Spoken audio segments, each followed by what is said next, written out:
So to discuss this topic right here, we're going to have to go past the ancient world and into the ancient mythological era of the world.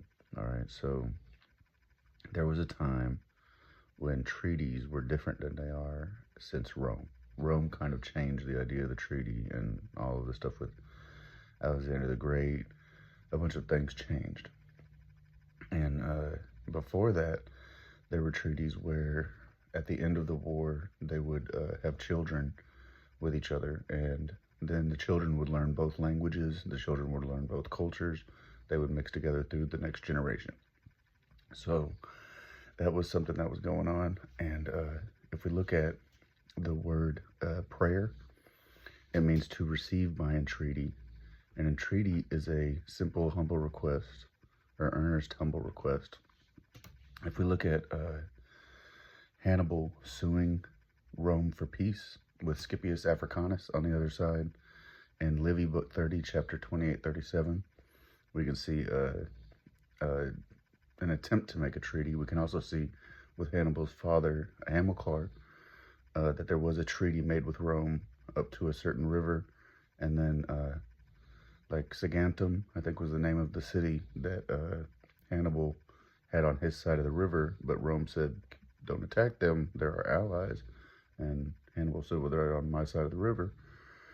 And then he defeated Rome for a little while, and then Rome came and was sacking Carthage, and he sued for peace. And that's Livy Book 30, chapter 28-37. But this prayer and receiving things through a treaty, if we look at the treaties, we can see Persephone. Persephone was taken by Hades half of the year and into the underworld, and then she would come back up. Or it would, that's the seasons. It's the winter and the spring and everything, but it was part of a treaty process where they made an agreement, and they were basically reflecting their own treaties that they had with each other. And then you can also look at the island of Crete. They would take, they would like have offerings and stuff, tribute that they would pay to nations that came before them. And this all, if we look at Kadesh is a goddess. Kadesh is Kadesh. Kadesh is Qatesh. And so these are two things that are in the same city. One is a goddess, one is the name of the city, but these are having to do with the ancient treaties.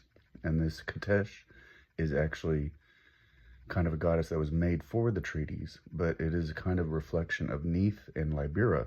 So Neith and Libera are the treaties. Neith is symbolized by either an ejaculating penis or two bows that are tied together so as not to be weapons anymore, but instead a weaving instrument. And it looks like a spider or a crab. And the Romans and Greeks may have actually said that that was the cancer crab that was chasing Hercules. And but Neith, that is Neith's hieroglyphic symbol, is the two bows woven together, and that is the treaty.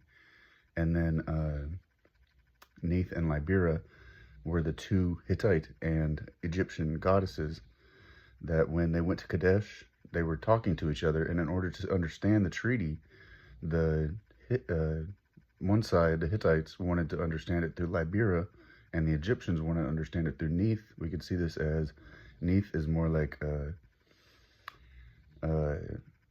the blind justice in front of the courthouse, while Libera is more like the Statue of Liberty, or kind of like Athena. And Athena is kind of like the Lady Justice also. So there's, a bunch of crossover, and that's why the treaty had these connections there. So we kind of have been doing a history lesson and not gone too much into the Bible, but now we're going to pull it all back into the Bible. Jeremiah 3:23, return, O faithless sons, I will heal your faithlessness. Behold, we come to you, for you are the Lord our God. Truly the hills are a delusion, the orgies on the mountains. Truly the Lord our God is the salvation of Israel.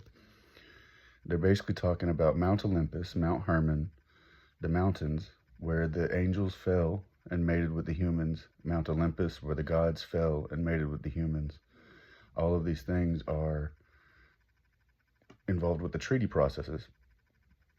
And this is how egregore work. And egregore is a collective thought of many people, but it is also like a group of people sitting around holding hands, doing a seance, or having an orgy, as it is saying here in Jeremiah 3:23. And this is what actually happened. Jeremiah is quoting it. He's saying, remember what happened in the mountains?